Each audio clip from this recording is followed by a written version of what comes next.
ಪ್ರಭುವಿನಲ್ಲಿ ಪ್ರಿಯ ಸಹೋದರ ಸಹೋದರಿಗಳೇ, ಇದು ದಿನದಲ್ಲಿ ತಂದೆಯಾದ ದೇವರು ಕಳೆದ ದಿನಗಳೆಲ್ಲ ನಮ್ಮನ್ನು ಒಳ್ಳೆಯ ರೀತಿಯಿಂದ ಕಾಪಾಡಿ ತನ್ನ ಕೃಪೆಯಲ್ಲಿ ನಮ್ಮನ್ನು ಬಲಪಡಿಸಿ ಇವತ್ತಿನ ದಿನವೂ ಶ್ರೇಷ್ಠವಾಗಿರ್ತಕ್ಕಂಥ ವಾಕ್ಯಗಳಿಂದ ನಮ್ಮನ್ನು ಬಲಪಡಿಸ್ತಾ ಇದ್ದಾರೆ.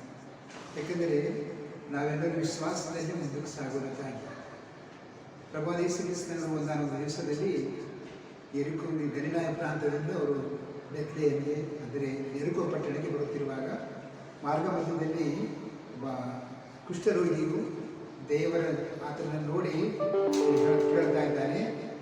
ಮತ್ತೆ ಸುವಾರ್ತೆ 8ನೇ ಅಧ್ಯಾಯದಲ್ಲಿ ಹೇಳ್ತಾ ಇದ್ದಾನೆ. 1ನೇ ಅಧ್ಯಾಯದಲ್ಲಿ 1ನೇ ವರ್ಷದಲ್ಲಿ ಹೇಳ್ತಾ ಇದ್ದಾನೆ.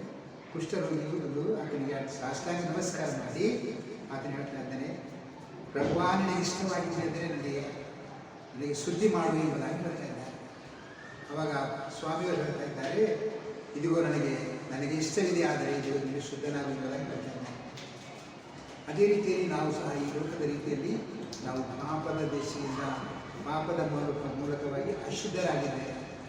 ಈ ಅಶುದ್ಧತೆಯನ್ನು ತೊಳೆದುಕೊಳ್ಳಬೇಕಾದರೆ ಅಶುದ್ಧತೆಯಲ್ಲಿ ನಾವು ವಿಮೋಚನೆ ಹೊಂದಲು ಮುಂದಕ್ಕಾಗಿದ್ದರೆ ಪಾಪದಿಂದ ಬಿಡುಗಡೆಯಾಗಬೇಕಾಗಿದ್ದರೆ ನಾವು ಪ್ರಭುವಾದ ಯೇಸು ಕ್ರಿಸ್ತನ ಮೂಲಕವಾಗಿ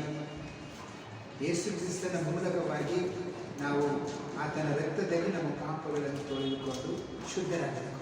ವಿಶ್ವಾಸದಲ್ಲಿ ಮುಂದಕ್ಕೆ ಸಾಗಬೇಕು. ವಿಶ್ವಾಸದಿಂದ ಬಲವಾಗಿರ್ತಕ್ಕಂಥ ವಿಶ್ವಾಸದಿಂದ ನಾವು ಆತನನ್ನು ನಂಬಬೇಕು.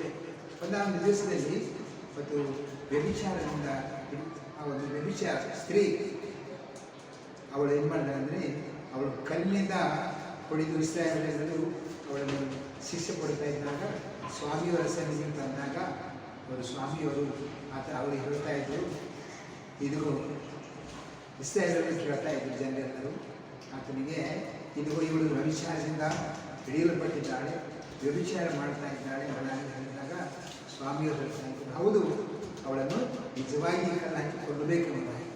ಆದರೆ ನೀವು ಯಾರಾದರೂ ಪಾಪ ಮಾಡಿದ್ರು ಅವರು ಮಾತ್ರ ಅವಳನ್ನು ಶಿಕ್ಷೆ ಕೊಡಲಿ ಅಂತ ಹೇಳ್ತಾರೆ. ಅದಕ್ಕಾಗಿ ಆದರೆ ಸ್ವಾಮಿಯವರು ಮಾತ್ರ ಶಿಕ್ಷೆ ಕೊಡಬೇಕು ಅವರಿಗೆ. ಆದರೆ ಅವಳನ್ನು ಯಾಕಂದರೆ ಭಗವಾನ್ ಯೇಸು ಅವರಲ್ಲಿ ಪಾಪವಿರಲಿಲ್ಲ. ವಾಕ್ಯದಲ್ಲಿ ತಿಳಿಸ್ತಾ ಇದ್ದಾನೆ, ನಿಮ್ಮಲ್ಲಿ ಯಾರಾದರೂ ನನ್ನಲ್ಲಿ ಪಾಪವಿದೆ ಎಂಬುದಾಗಿ ಯಾರಾದರೂ ಹೇಳುತ್ತೀರಾ ಅಂತ. ಆದರೆ ಸ್ವಾಮಿಯವರು ಪಾಪ ಮಾಡಲಿಲ್ಲ.